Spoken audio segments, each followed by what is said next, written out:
Welcome back to just another solar podcast with Luke Beattie. That's me, Karl Jensen. G'day, Karl. Luke, how you doing? Big week. Big week, all right. Very good to see you, mate. Or Indeed, to hear you. Thank you. And Nigel Morris, how are you, mate? I'm good, thanks. Yeah. I've had a really exciting week, actually. I had loads of really interesting conversations going on all over the place on all sorts of topics, old stuff, new stuff, you name it. It's all going on. Got a very exciting guest today. Just quickly before we jump into it, Karl, you've gone viral. You're a viral success. We mentioned the video that you did with Mark Kavanagh last episode. How's that going for you? I think we're up to about 20,000 views. And Get out, really? Yeah, and apparently more views in Australia than normal. So a lot of Mark's videos get more views overseas than they get here.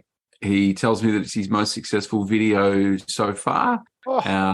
In a days, obviously, they ratchet up over time, but lots of good feedback from other people that watched the video. They were really impressed with the content. And, of course, I did very little other than to just sit there and giggle that, we've got such an amazing product and it's pretty tough to knock back heat bumps in general. Let's electrify everything.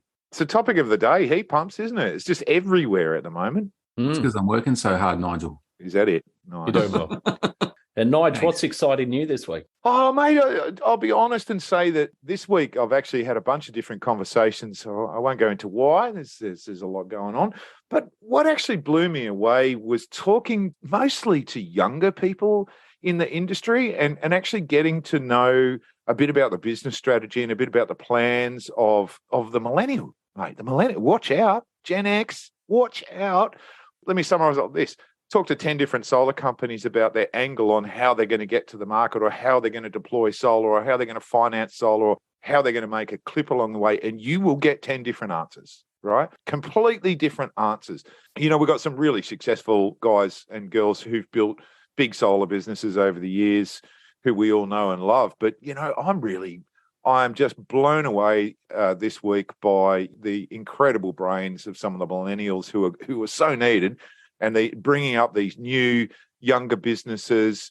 Quite a few of them have tried a few different things, and they're kind of trying to hone in on the bit they think is really going to get them scale and grow their businesses. And, on the back of that, I think 2 out of 3 conversations I've had with solar businesses this week have been about mergers and acquisitions. There is a ton of activity out there, really sort of telling the story about how the industry is maturing, but it's complex and we all need scale.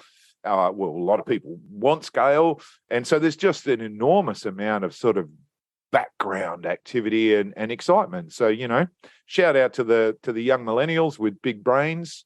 Heads up to the Gen Xers who better watch what's going on. There's plenty of fruit on the tree for everyone, Nigel. That's what true. The boss has always said. And we've got a massive job. So, Luke, you should probably introduce our guest.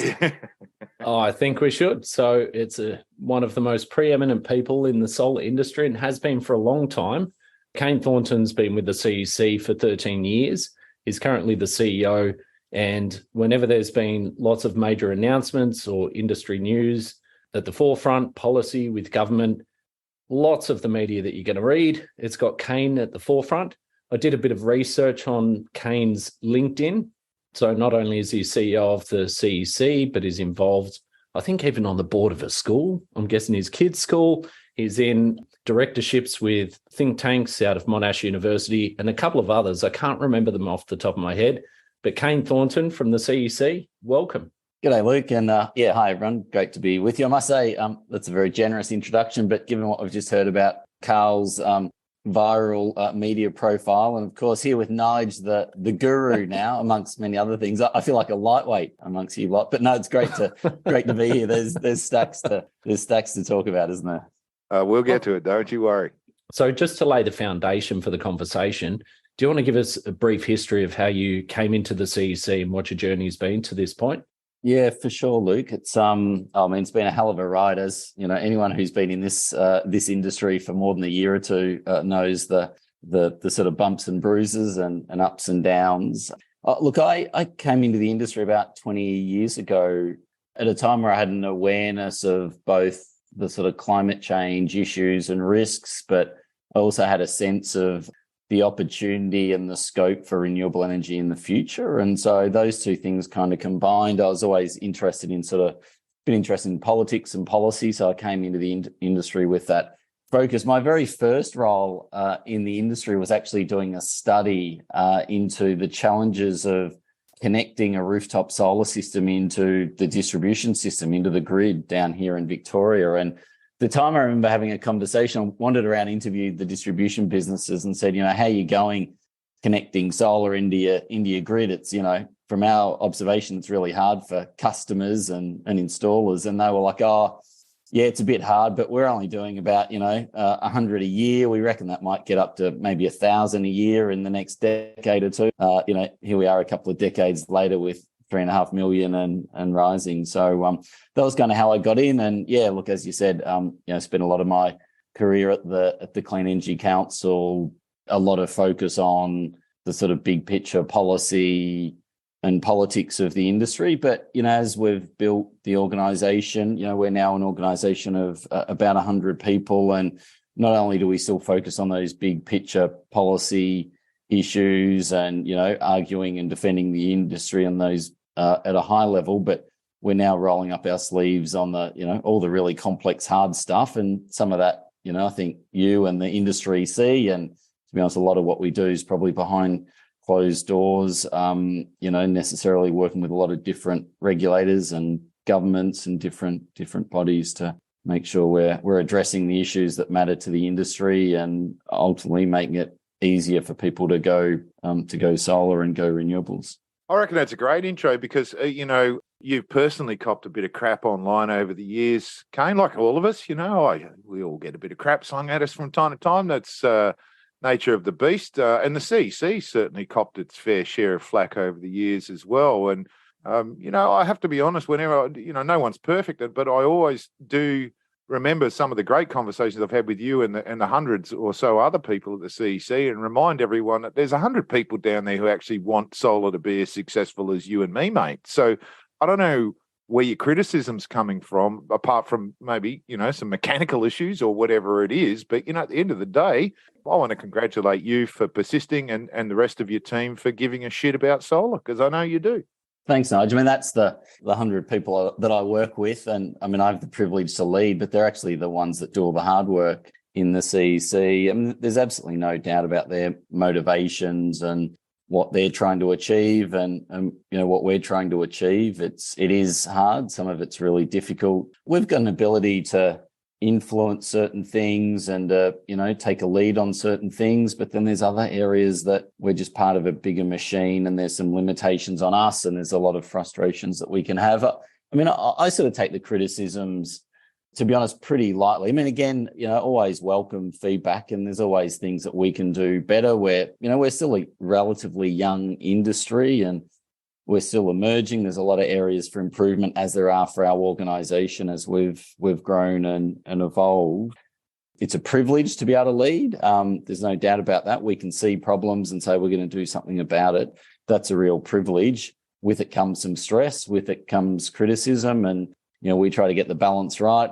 The criticism that feels justified and valuable, we listen to and take on board and try and do something about.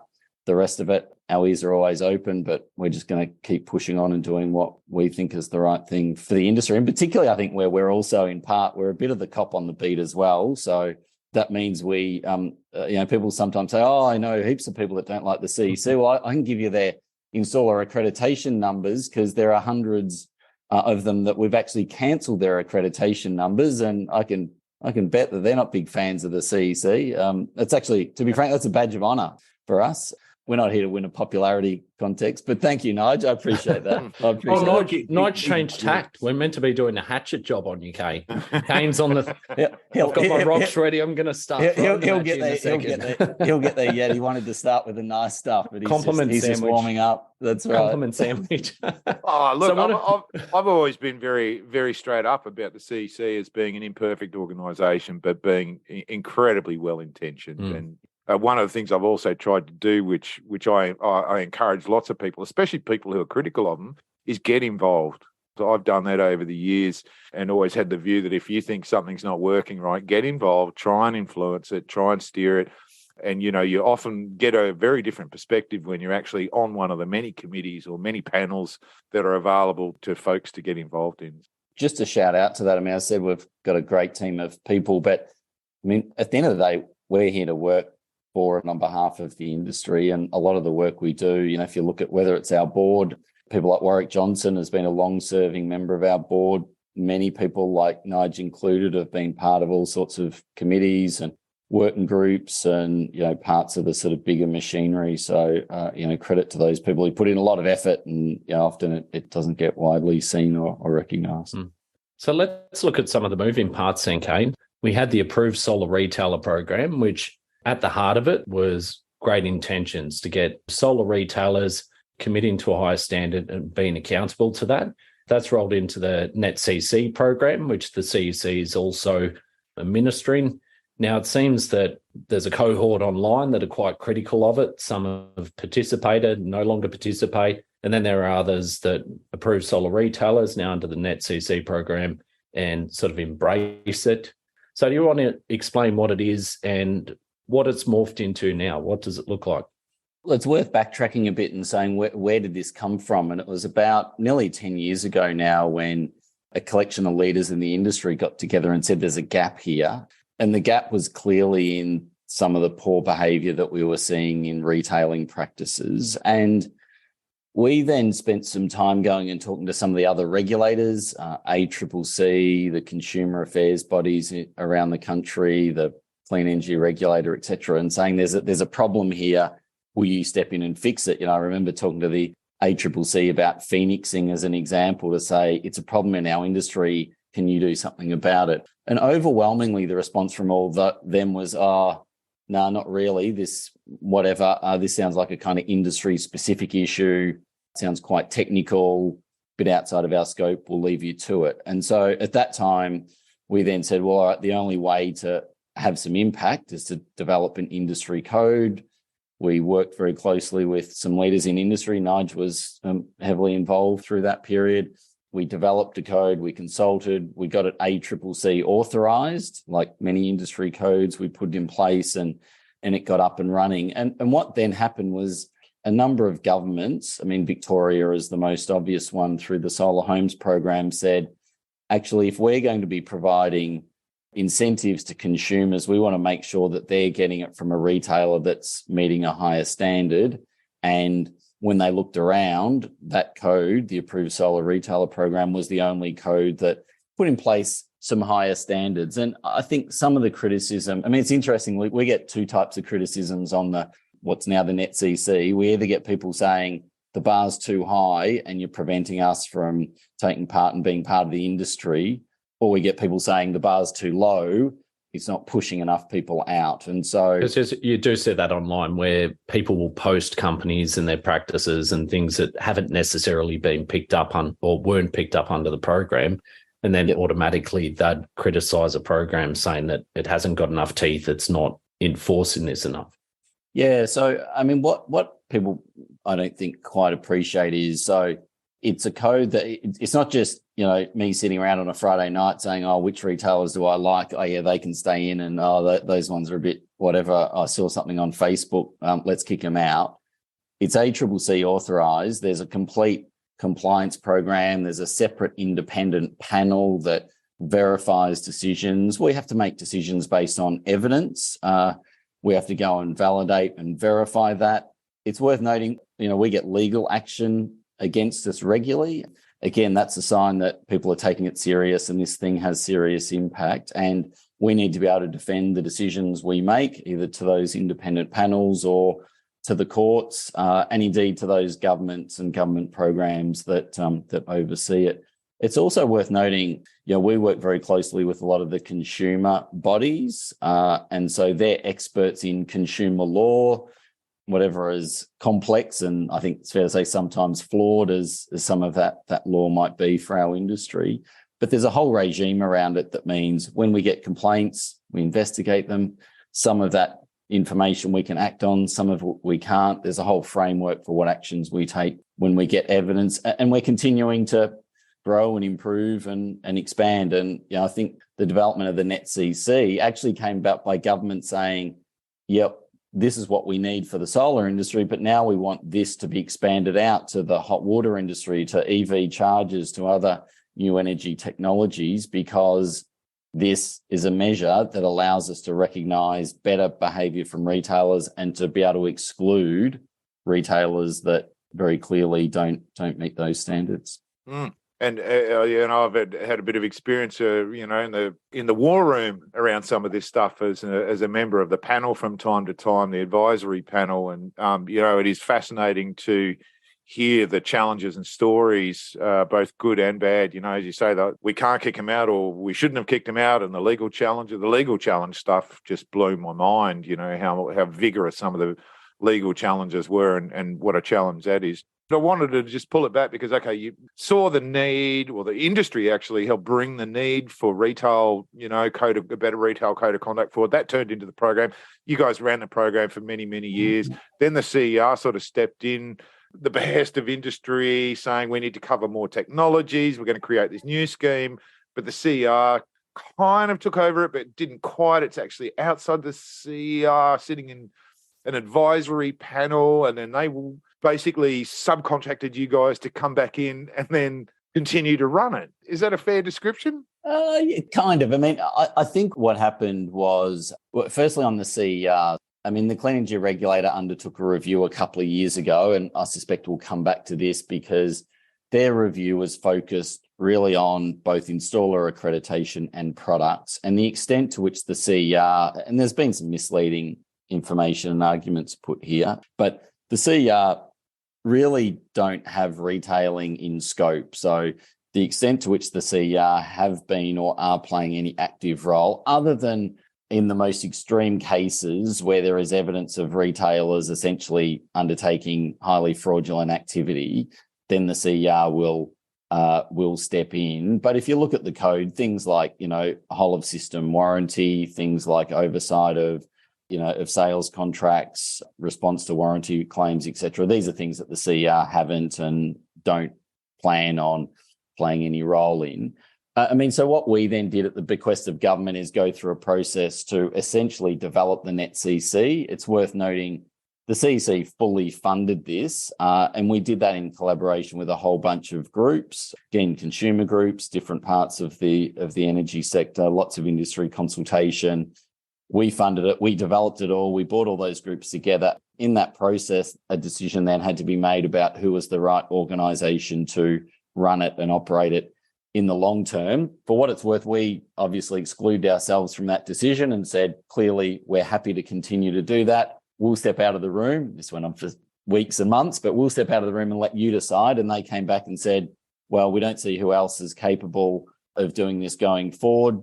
You've done a good job with the previous scheme. We want you to continue. And that's where we are today. And what sort of an investment does that actually look like, Kane? Because none of us have got any idea what it costs to run government organisations. I know my wife's she works in government in VCE, processing of results, and the sort of stuff that the layperson understands about how government works is pretty limited. What sort of cost does doing something like that entail?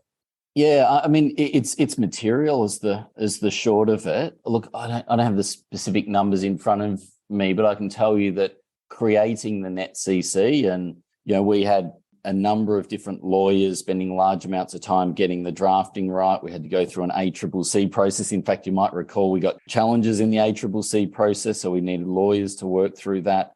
We had to develop a whole lot of new systems in our organisation to be able to cope with it and handle it. We employ, a team of a dozen or more people to oversee it and run it, communications engagement. So I don't have the specific numbers, but it would have easily been a couple of millions of dollars to go through all of that over multiple years and stand it up and getting it running. And you can do the maths, but we've got sophisticated IT systems and, a team of dozen or more people working through and operating this, including the compliance regime that goes with it. So these aren't small investments. They're investments that we make because for no reason other than we see it as critical that there be a scheme that improves the behaviour of retailers in the industry. And if some bright spark thinks there's a better scheme or there's someone else who can do it better than us, then I can tell you we are all ears.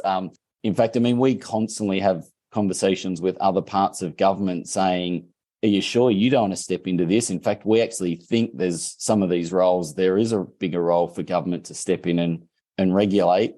And generally, and almost always, the response is no thanks. You seem to be doing a pretty good job. We'll leave it to you. But the word is that the clean energy regulator has got more teeth now and is more willing to prosecute people that step outside of it. Now, I want to jump in. You've mentioned two things there. You've mentioned the products accreditation and the installer accreditation, and they're two separate conversations. So I'd prefer to take a bite of each one separately, because one of them you're absolutely looking to continue participating in. The other one you're not going to be participating in the future. So let's start with the products accreditation. That sort of went back in the lap of the CER. The CEC has been managing all the products accreditation, and it's up for other parties who want to put their hand up and do it.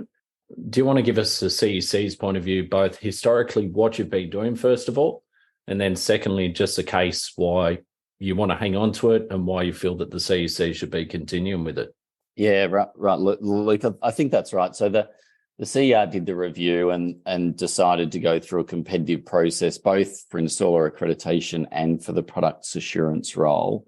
And, you know, we've obviously put our hand up to continue in the products assurance role. I mean, we've been doing this for quite a few, many years, in fact. I'll make the same caveat, which is we're not perfect, and we continue to evolve and improve how we undertake that role.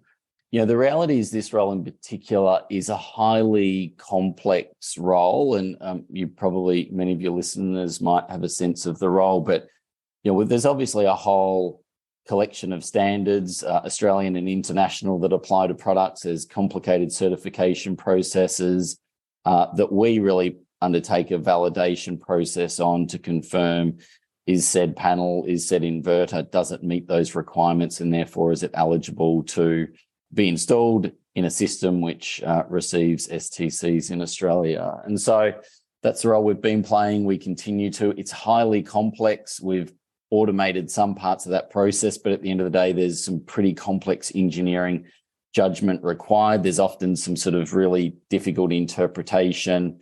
Yeah, there's also some follow-up with that to ensure that warranties are being satisfied, to ensure that, you know, where we have evidence of future product not meeting that same standard, the old golden panel challenges that action is taken. Again, that can sometimes end up in very complicated processes, but we think we are the right body to play. And the other thing to note is that role actually stretches a lot further, because not only is that for the clean energy regulator, but we now have an agreement with pretty well every distribution business in the country who also want to have some assurance, particularly around inverters, about particular characteristics of those inverters, far and above what the CER, to be frank, really sort of care about and their requirements as far as their scheme. But we now have different distribution businesses. Well, the DNSPs are pushing that, right? The DNSPs are coming up with, you know, flexible exports, remote shutdown. And I think, Nigel, we were discussing this during the week, Queensland's looking to come in with a single point of control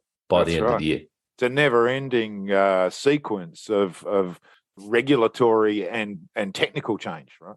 Yeah, that's right. And we also now play that role for batteries. And so, again, that's for both distribution businesses, for some of the other government programs around the country. So it's a complicated role. We do think we're really well placed to continue that role. To be frank, we don't see who else is capable of playing that role. And so we will be putting forward a proposal to continue that in the coming weeks. And then that's obviously a decision for the clean energy regulator, noting that there's still a lot of different stakeholders that we mentioned who want us to play that role above and beyond the scope of what the CER requires. And I believe they'll be taking all the Facebook submissions into account during that. Look, let's look again. These things aren't a beauty pageant, Luke. I think it's based on hopefully it's a little bit more objective assessment of who's capable of fulfilling. Well, this the role. podcast isn't a beauty contest either, mate. Otherwise, we'd be in trouble, right? So, And I mean, I always like when I have conversations with people, because full disclosure, I've sat on, again, one of the product review panels as having an input, very small input, but I've had the privilege of actually seeing what goes on in the back room and some of the challenges that do come through. And whenever I'm talking to people about it, I always like to highlight that, look, it's basically checking that the products meet the standards that they say they do. There's some audit stuff that goes on. There's some verification stuff that goes on. Some wonderful people who've been in the industry, like Sandy Pulsford was involved for years and years and years, who's an absolute legend of solar. So there's been some really, really good people involved. But it doesn't mean that a shit product's not going to hit the market, right? A shit product can still come through this program. Now, it's like any program, right? It's always designed to minimize the risks, but it can't stop someone doing something dodgy. It can't stop a manufacturer from fraud, and it can't stop someone designing something bad. Things will slip through, but it is a centralized, standardized way to try and at least make sure that clever people are checking everything that they can possibly check, right? Yeah, and I think, Nigel, one of the areas that there will be some review on is just the scale of auditing and inspection, both for products, but this also applies to the installer accreditation program as well, because there is a question about how many panels, how many inverters, how many installations get audited and checked. As we know, for installers, it's different in every jurisdiction around the country. And so I think that's an area we've for some time been saying we need to reflect on that. What's the right number? It's not practical that someone comes and does a flash test on every solar panel installed on every house or system. But there is, I think there is an opportunity to reflect on that and possibly make some enhancements. Kane, you've got probably access to far better data than what the rest of us do. I know I'm based in Victoria, and it's chalk and cheese, the compliance requirements here, particularly in regards to safety. I'm a big one for safety, and Solar Victoria has obviously made it mandatory for edge protection and things like that, whereas we've got other states that are effectively, no offence to you, Luke, still in the Wild West in terms of that level of safety. And of course, people are still dying in our industry, which it happens in all industries. I lost a plumber a couple of weeks ago in a tragic accident in a car park, got hit by a car. It does happen, but what are your thoughts around safety and compliance? I'm not imagining that we see a lot of solar-related faults, failures, otherwise burning people's houses down and killing them. But what do you see?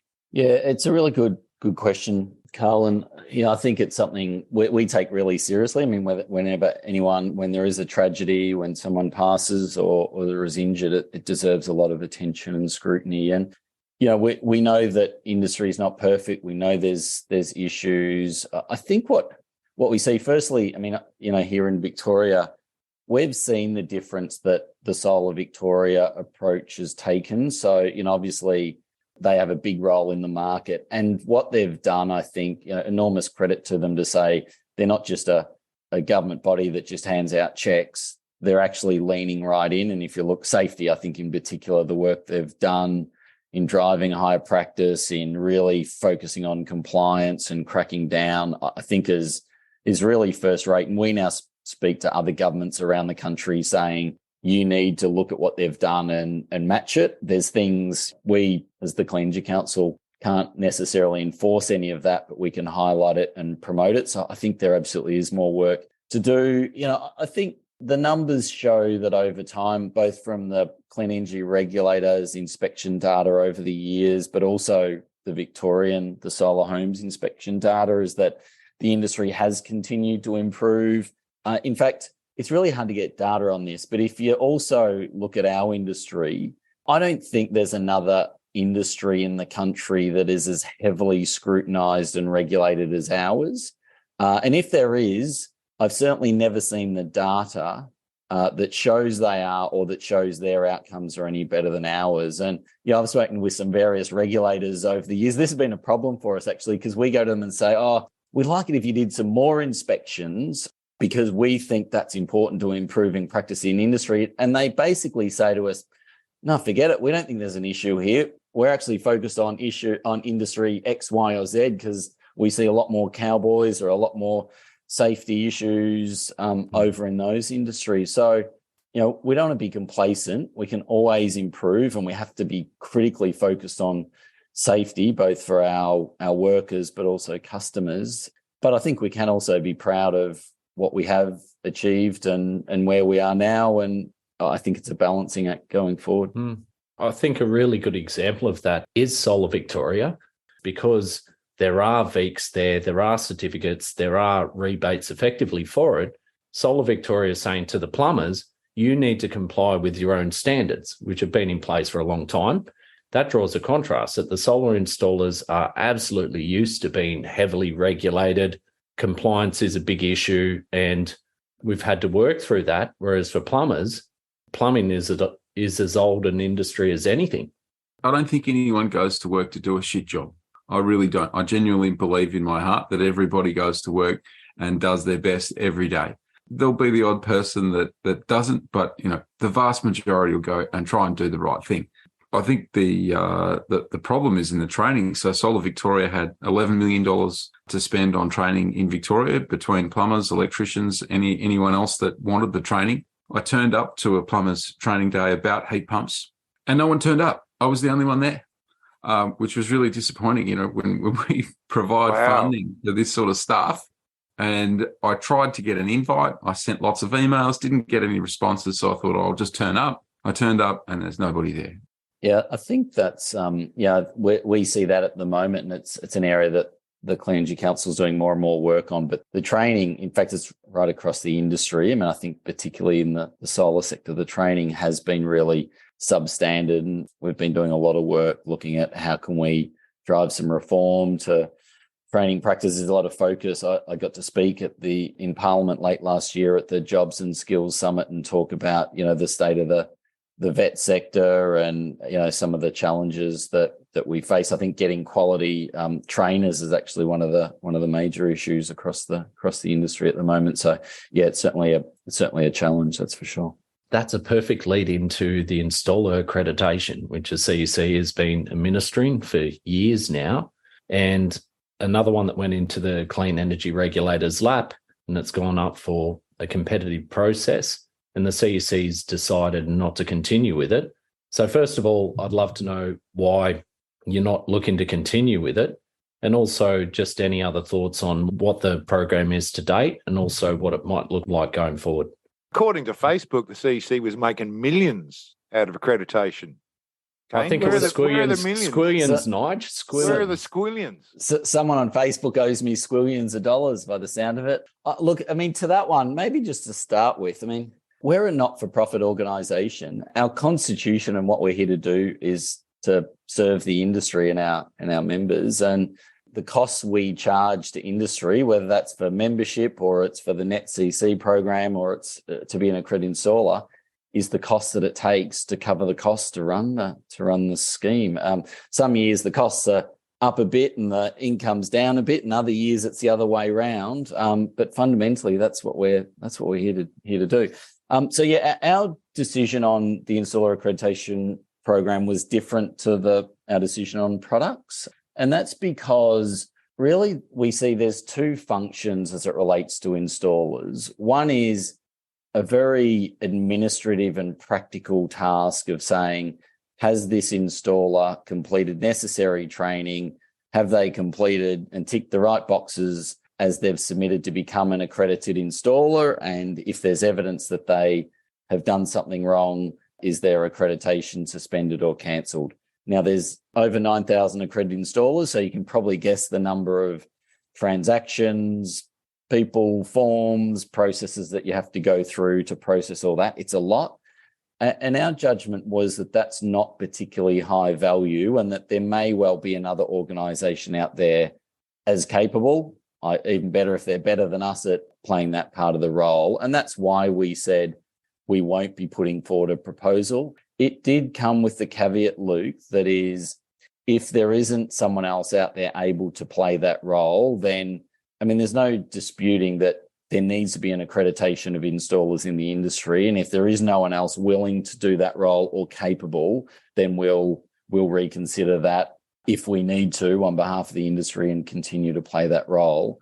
The other function that we see as critically important for industry is, we were just talking about the complexity and the obligations and the requirements on installers. I actually think in many ways it's cruel, really, our expectation of installers as to what they need to be on top of, what they need to comply with, what they need to understand to do at least a decent job, if not a really good job. And so I guess this is the other area that, as part of our program, we've always provided them information, updates, help to support them, access to standards, development of guidelines, etc. And so what we've said is we're going to continue to do that regardless. And I'm sure you've seen we've launched the MyCC program, which is really, it's a scheme and a program there as a service to support people, whether it's accredited installers or other people in the industry, to be on top of all that complexity, to access quality training material, to get toolbox talks, to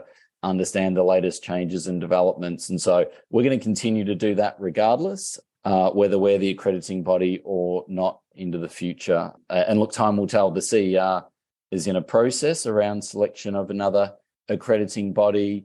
That's been delayed a bit, hey? They haven't met their own timelines around that announcement, right?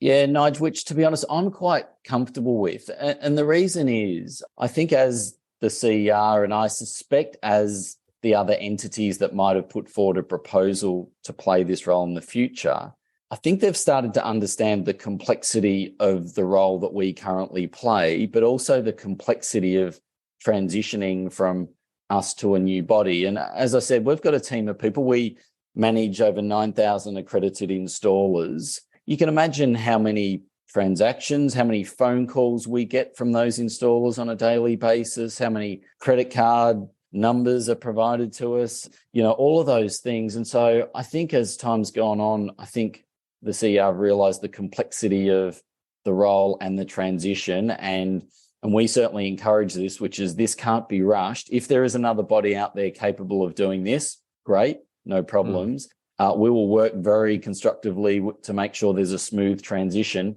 but it's complex. We've got some complex IT and digital systems that manage and automate a lot of this. A new body, a new entity, they'll have to create systems, processes, they'll employ people to build it. If you look at a couple of the bids that have gone in, so we've got the Smart Energy Council with Masters Electricians. I believe Nika may have put their hand up too. I'm not sure about that one, but certainly we've spoken to John Grimes on this podcast about their bid for the installer accreditation. And someone like Masters Electricians are used to administering such a program and accreditation and so forth. So I suppose it wouldn't be as much about the infrastructure and being able to manage the calls and the credit cards and so forth. It would really come down to the actual transition itself, because you've got the whole program there. Ideally, they wouldn't start it from scratch. They'd be able to bring across as much as they can as it is until they can invest time and money. So how long do you think that'd take? Let's say best case scenario, let's say hypothetically Smart Energy Council, Masters Electricians. What do you think the transition period looks like? Well, Luke, the CER have made it clear that transition period will be a 3-month transition. Maybe just to be clear, we're working very closely with the CER. They're obviously going through a process, and that's a confidential process that they're running. We don't know who the other party or parties are, but we've provided full transparency to the CER. So we've provided really everything, deep insight on everything we do, data sets, the whole shebang. And really, Luke, that's really a question for the other parties. They will have to create systems, they'll have to create processes, they'll have to employ people, they'll have to train them, etc. All I can say, and I've been saying this for a while, which is it's a complicated task, and that would take an organisation time. Now, I said we're an organisation of 100 people. I have a people and culture team. I have an IT team. We have technical experts, etc. And I can tell you that standing all of that up in a short period of time would be pretty intense and challenging. Now, my hope is two things. One is we hope there is another body out there capable of doing it. And if they are appointed, then we will support and work towards a smooth transition as best we can. But the responsibility will be on someone else to stand all of that up and make it work. I can't do that for them. Maybe just to wrap this up then, just to be clear, you have been appointed to administer what was the ASR scheme, is now the NetCC, and until otherwise decided, you guys are going to continue to run that program. Product selection and listing activities, you've thrown your hat in the ring there. There's an announcement due at the end of next month, from according to the CEO's website. If everything goes according to plan, we'll wait and see. There might be a delay. No, just on that one, actually, bids are due, I think, by the end of next month. So I think there'll then be, it'll be then. I can't remember the timeline. After that, that's right. It'll be a bit longer after that before a decision is made on that one. So you guys will continue to run that through that process while they're assessing other bids until and if someone else is found to step in. And then the third part is the accreditation, which we've just talked about, and you guys are going to watch with bated breath. So, I got two questions to follow on from that. Well, then, number one, is the CC going to go bust? Are you going to go bankrupt because you're not doing what you used to do? So, what does your future look like? Because you were making squillions out of this other stuff and you might not have it in the can anymore. So are you going to go bust? And although we haven't really stepped outside the solar stuff that you do, a common criticism that is leveled at the CEC is that, you don't give a shit about the small installers and that you're very, very focused. And in fairness, you've got a lot that you're trying to achieve. There's the policy stuff, there's the regulation stuff. I see you boring wind newsletters. I don't know why you send them to me. There's nothing interesting about wind in my world. So are you going to go bust? And how would you respond to someone who said you don't give a shit about the average solar installer? Good questions, Nigel, and not new ones. So I did say before, I've got a people and culture team, an IT team. I've also got a finance team that manage our finances carefully as an organisation. I mean, one of the, we've discussed the numerous programs that we operate. We operate those really on a cost recovery basis. So it costs us money to employ people and run those programs. We receive revenue for them. And so at the end of the day, if one or more of those programs didn't continue, well, we won't receive the same income, but we won't have the same costs. So the short of it is, and I guess noting we're a pretty grown-up organisation. We've got, as I said, we've got a staff of 100 people. We've got money in the bank to support us. We've got diverse revenue streams. We run events. We've got over 1,000 member companies. We run the 3 different industry programs. So the short of it is we won't go bust. Again, we don't look at these decisions. I mean, we look at each of those programs from a strategic, what's in the interest of the industry perspective, not do we make lots of money on them or not. The reality is we don't make lots of money on them. So that's the first one. And then the second one. Can I just pull you up on that? Because I don't think I've ever asked this question, but, notwithstanding. That's what a not-for-profit is, Nigel. We're also not for loss, by the way, but we're not. Not for profit, not for loss. Yeah, I think that's a really good point to have made. I'm intrigued, in terms of you've got a lot of activities, you've got a lot of different things that you do. How important is the solar sector in that? Is the solar sector the majority of your work and your revenues? So, Nigel, we go through a process each year really to, through our budgeting and business planning processes to look at where is all of our revenue and income coming from and where are we spending it? And we go through that process to make sure that essentially money coming in from one particular sector is spread to support that sector. Now, what that means is that, take the large scale wind sector.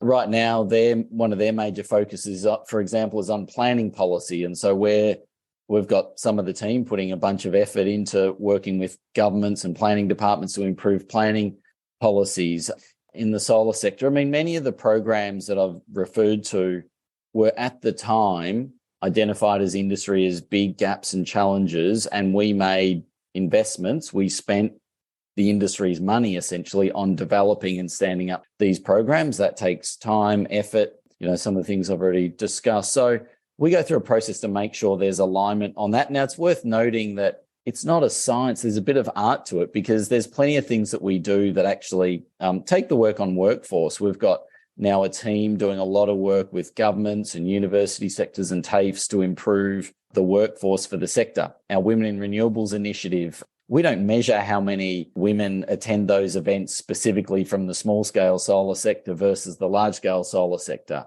So, I guess what we do, Nigel, each year is just keep reflecting on what's the status for this part of the industry, what is it that they want and need, and make sure that we're meeting their needs as much as possible with the resources and the budgets that we gather from those parts of the industry. When we do that well, I must say we get less criticism from others from that sector. When we don't do it well, people are right to say, what are you doing? We see what you're doing for other sectors and not enough for us. But one of the strengths, it is a challenge sometimes, but there's actually a real strength in the breadth of what we do and the fact that we represent the whole sector. And let me give you an example of this. We've been dealing with some of our colleagues, for example, on issues around modern slavery, which, as we know, is a real issue. There's a topic for a future podcast. It's very hard to get people to speak on it, Kane. Absolutely it is. And I've got a couple of people in our team who, Luke, would be welcome to come back to talk about. It's a really complex issue. We've been doing a lot of work on it.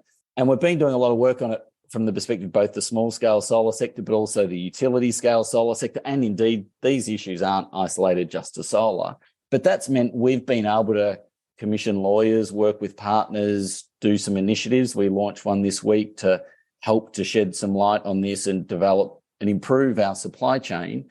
When we talk to some of the other little bodies around the world who are just the Rooftop Solar Industry Association, they don't have the bandwidth, the capability, the resources to be able to work on that. And so there's some downsides and challenges in representing the breadth of what we do. But when we were established 13 years ago, it was on the basis, and the mantra at the time was we were creating one powerful voice. And standing here today, I think there's a lot of strengths and merit to having 1,000 member companies and 9,000 accredited installers and several thousand retailers under the approved retailer program coming together to give an organisation that can roll up our sleeves and get stuck into some of these really big challenges and hard things to work through.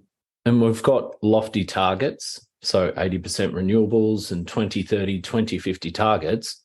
And by all accounts, we're not actually on track to hit any of them. STCs, LGCs will expire come 2030.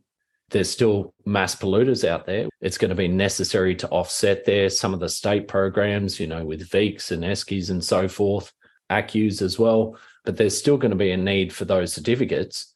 And there's not really legislation past 2030 for us to achieve it. To me, it makes sense to add something in for batteries as well, because we know the cost of PV is scaled downwards. Do you see that there's going to be any program that comes in to generate more certificates and also to turbocharge our transition? Yeah, sure. I sure hope so, Luke. We're doing a lot of work at the moment on both doing some policy work around how, an extended renewable energy target, both for large and small scale, would work. I think you're right. I don't think we need just an extension of SRES as it operates today. I think clearly, if you look at where the need is, clearly household scale batteries, I think, are the area that there's a strong case for the program to be expanded to. And also, I think still areas, low income housing, government housing, rental housing, I think they're an area that we still haven't cracked in terms of helping to accelerate uptake. So, we're doing a lot of work on that, both in terms of the policy thinking, the policy analysis. We're doing some modelling on those scenarios, and we're talking a lot to government at the moment to build the case. So on one level, it's an incredibly challenging time. I think in many ways we're living through the legacy of the last 10 or 15 years and the climate wars and the lost decade of a lack of planning and preparation for the transition. But on another level, the world's woken up to, the challenge. I think it's the first time in our history we've had wall-to-wall governments who see the importance of renewables in the future and are working hard to try and solve these problems. But we've touched on plenty of them today. There's a lot of challenges. It's not straightforward, but we can be optimistic we're all part of the sector that's having the greatest possible impact on whether it be electricity prices or the climate change catastrophe that we're staring down the barrel of. What's not to be underestimated here is the maturity of our industry here in Australia versus the maturity of other people's industries around the world. We have been exceptionally fortunate that STC scheme has been in place. What are your thoughts, Kane, in terms of the maturity of our industry versus other industries around the world? You're probably the only person that's got any idea of what the answer to that might be. Look, we can always learn things from other countries around the world. We don't want to be too arrogant. Yeah, there's no doubt there's some areas that I think we're a long way ahead of the rest of the world. Clearly, deployment of rooftop solar, we're right at the top. And, some of the issues that we're working through, take emergency backstop mechanisms, for example. That's been a frustrating and challenging experience in some parts of the country, Queensland in particular. But whenever I travel abroad or we have international delegations come here, they're always very interested in how we're managing these issues. Even we've spent a lot of time today talking about the regulatory framework. Pretty well every country in the world that I speak to says, wow, you've got programs that regulate installers, products, retailing. Tell us more about that. How do they work, etc. So I think in many ways we are ahead of a lot of the world, but there's some other areas that we're not, that we're really struggling with, and we've got a lot to learn. Is something like that even a revenue stream for the CEC, that we can share that information to the rest of the world? Ultimately, I see it as a fantastic opportunity for us to sell those processes, procedures, and so on to the rest of the world. We're very open about this. We have a lot of countries coming through with their regulators or some of their electrical safety bodies or other parts of the government coming here. There's almost probably not a week goes by where we don't have a delegation that we provide a very detailed briefing on each of our programs, how they work, how they hang together. We're really open about sharing as much of that as we possibly can. We had a Vietnamese delegation here a couple of weeks ago. We had a Filipino delegation recently. There's a lot of interest from the Pacific and some of the, in the Asian region in particular. So, Karl, we've already got a pretty big remit and a lot to do, so we're not going to go and start running an international business, but we're really keen to share what we've learned. And again, there's bits of that they can take, there's bits they can leave. We're really happy to also introduce them to different people and consultants who might be able to help them. Now, normally at this stage, I say we haven't got time for much more and throw it around, but we've actually gone well past the time we normally would, because it's been a great conversation. But I'm just going to throw it around quickly, just for any last comments or questions, and I'll start with Karl. Oh, I think I've had my say there. At the end of the day, I've got immense respect for the CEC. They started out with no regulatory framework whatsoever. They've built something, being able to work with all of those stakeholders. And Kane's told us that, obviously there's stakeholder groups and all of that sort of stuff. And I think that the layperson really just doesn't understand what's involved in running an organisation like the CEC. It's 100 people. And there's a hell of a lot of stuff to do. And that red tape that's there is there for good reason. And it's put there by people like us, the stakeholders. We've asked for this stuff in the first place. So I've got a lot of time, and it's been great having Kane on to explain the nuts and bolts of how that works, albeit brief. As you said, we could go on forever. Nigel, what have you got, mate? Karl said it all, really. So I just want to kind of reiterate, good on you, Kane. You and the team work really, really hard, and we really, really appreciate it. We'll let you know if there's anything that needs fixing. Don't worry. We're pretty good at that. But thanks for all your hard work, mate. Really appreciate it. And thanks for sharing today. Thanks, everyone. I really, really appreciate that.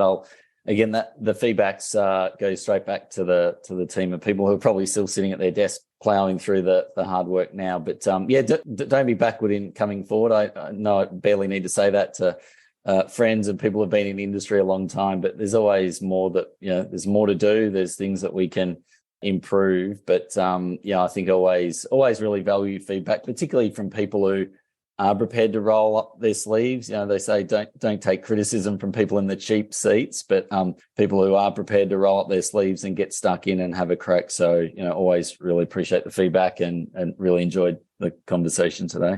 I think we call that the peanut gallery. My last comment I'm going to say is that the CEC has become a focal point of criticism, and some of it really is fair. And as you said, it's an imperfect organisation, as are all of our organisations. But then some of it is unfair in that it's stuff that has nothing to do with the remit of the CEC or the responsibilities or anything within your control. And also there was a stage there where it wasn't pointed towards the CEC, it was pointed towards you personally, Kane. I think a lot of that was unfairly and there was a lot of banter online. So I think it's good to always separate the organisations and what they're trying to achieve and their purposes from the individuals. We're all people. We're all managing our families and our mental health and our businesses. So sometimes it's a good idea to step back, throw rocks at an organisation and what you think they're doing right or wrong. But when it comes to individuals, in exceptional cases, they deserve it. In other cases, it just makes sense to separate those two things. Thanks, Luke. Yeah. I think that's well said. I mean, at the end of the day, I think probably what makes this industry really extraordinary is that we are having a big impact on something greater than, it's more than just paying people's salary or making some people better off. We are having a big impact on, something much bigger than ourselves and our businesses. And I think that means it's an industry of passionate people. That's actually part of the reason I find it extraordinarily rewarding. And so many of my friends are people in the industry that I get to work with and spend time with. It does mean that people sometimes have trouble drawing the lines between professional and personal, but that's just a reflection of the passion. And as you said, at the end of the day, we're all just humans. At some point we need to take a deep breath and go out and, smell the roses or wander on a long beach or ride your electric motorbike through the mountains, or you, in my case, your push bike up a hill, whatever it might be. We've all got our own ways of finding some peace and quiet and finding ourselves. I think it's important to keep that in mind at the end of the day. Well said, Kane. And I'm going to use that opportunity to say that one of Nigel's other projects is Moto Electro, which is a preeminent site. I've used that word twice now in the podcast, for two-wheel EVs in Australia, electric motorbikes and everything related, electro-moto. And I got my shirt ordered this week, Nigel. So hopefully I'll see that. You might see me around one of the future events with that shirt on. Whole new range of merch coming too for all those people, for the 120 of us who are mad about electric motorbikes in Australia. Well, thanks, Karl and Nigel, as always. And Kane Thornton from the CEC, mate, it's been great to have you on. Thank you so much for the chat. Thanks, Luke. Thanks, everyone. Thanks for listening. And please jump on our socials, LinkedIn and Facebook, and like, share, subscribe, do anything where you interact, and it just helps us get the word out. Thanks.